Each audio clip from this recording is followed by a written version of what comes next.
Bienvenue chez Pas cher et bon cuisine. Ce soir, je vous propose une autre recette, la carbonade flamande.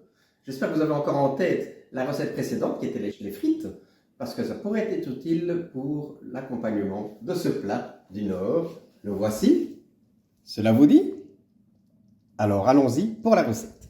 Je vais dimensionner cette recette pour 4 personnes. Alors, 4 personnes, c'est selon une grosse berzone ou 4 personnes normales, enfin vous voyez. Nous avons le bœuf, là je table sur 900 à 1000 grammes de bœuf qui vient du boucher du coin, donc on est vraiment dans le pur local. Les oignons, j'ai mis 4 oignons, dont un rouge pour faire joli, 4 échalotes, mais c'est selon vos goûts. Du pain d'épices, je vous en parlerai tout à l'heure, de l'ail, un peu de beurre. Les carottes, c'est optionnel, c'est selon et on pourra en discuter tout à l'heure. L'huile d'olive bien sûr, du vinaigre balsamique, de la farine, du sucre de cassonade, moutarde et quelques condiments ici, laurier, baie de genièvre, poivre et bien sûr l'incontournable bière trappiste. Je vais commencer par émincer. Les oignons sont bien sûr se couper, mais bon, je suis spécialiste en la matière. Pas pour couper les oignons, mais pour me couper. Voilà, regardez comme je suis bien prudent. Après les oignons, eh bien, ce sont les échalotes qui y passent. Les oignons, les échalotes, l'ail est coupé en petits morceaux. Je les laisse se reposer. Et maintenant, j'attaque la viande. Dans une bonne cocotte arrosée d'huile. Alors, vous avez le choix de l'huile. Hein. Ici, je prends de l'huile d'olive que j'arrose bien. Un peu de poivre du moulin, histoire d'accompagner un peu l'huile. Et à feu très fort, je vais faire revenir les morceaux de viande. Écoutez comme ça fristouille. L'idée, c'est de les saisir, les rendre dorés sur le pourtour, leur faire avoir une jolie petite croûte. Voilà, ça va donner à peu près ceci. Bonne croûte dorée qui se forme sur l'extérieur de mes morceaux de bœuf. Faites bien saisir de tous les côtés. Là, vous voyez comme tout ça est bien doré. Allez, quasi. On y arrive. Et une fois que tout ceci est bien doré, je les réserve et on les laisse se reposer. Les oignons et échalotes croyaient s'en tirer à si bon compte, eh bien que nenni. Je remets un peu de beurre, on est en Belgique, hein. Et c'est parti pour le bain des oignons, des échalotes, petit rescapé. Et voilà, un tout petit peu de vinaigre balsamique. Et ça sent déjà très bon, si. Je fais revenir le cocktail d'oignons et d'échalotes. Je les fais revenir à souhait. Voilà, une fois que c'est bien revenu, je rajoute la cassonade. Là, j'ai mis grosso modo 50 grammes, histoire de caraméliser ces oignons et échalotes. Quelle drôle d'idée, me direz-vous, de mélanger du sucré avec du salé. Eh bien, c'est toute la particularité de cette recette. Non, je n'ai pas oublié l'ail.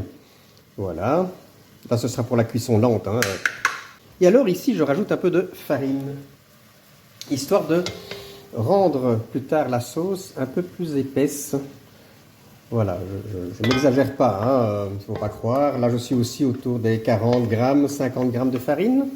Et c'est à ce moment que je rajoute les morceaux de viande de bœuf que j'avais laissé réserver. Vous voyez, le bœuf déjà bien cuit à l'extérieur, évidemment. Tout le monde se réunit dans la cocotte. Je mélange évidemment à souhait. Et c'est ici que je vais arroser la préparation de ma bière trappiste. Ici, j'ai pris une Rochefort 10. Soyons fous.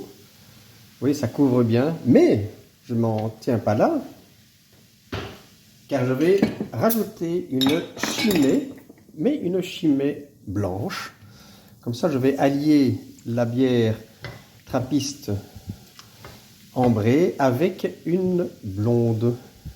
Alors de nouveau, on arrive à un petit cocktail de saveurs. Pensez bien évidemment à réduire le feu. Là, je l'avais mis sur plein feu tout à l'heure. Maintenant, je l'ai réduit à mi-feu. Enfin, feu, façon de parler, hein. On est sur de l'induction. N'hésitez pas, si la viande n'est pas tout à fait recouverte, eh bien, rajoutez un petit quelque chose. Mais alors, le pain d'épices, me direz-vous? C'est ici qu'il intervient. Là, j'ai pris 4 tranches. Et voilà, vous faites selon vos goûts. Eh bien, nous allons gentiment tartiner les tranches de pain d'épices avec de la moutarde, de la bonne, hein, une moutarde qui a du goût. Et on tartine. Donc, on est de nouveau dans un mélange salé-sucré.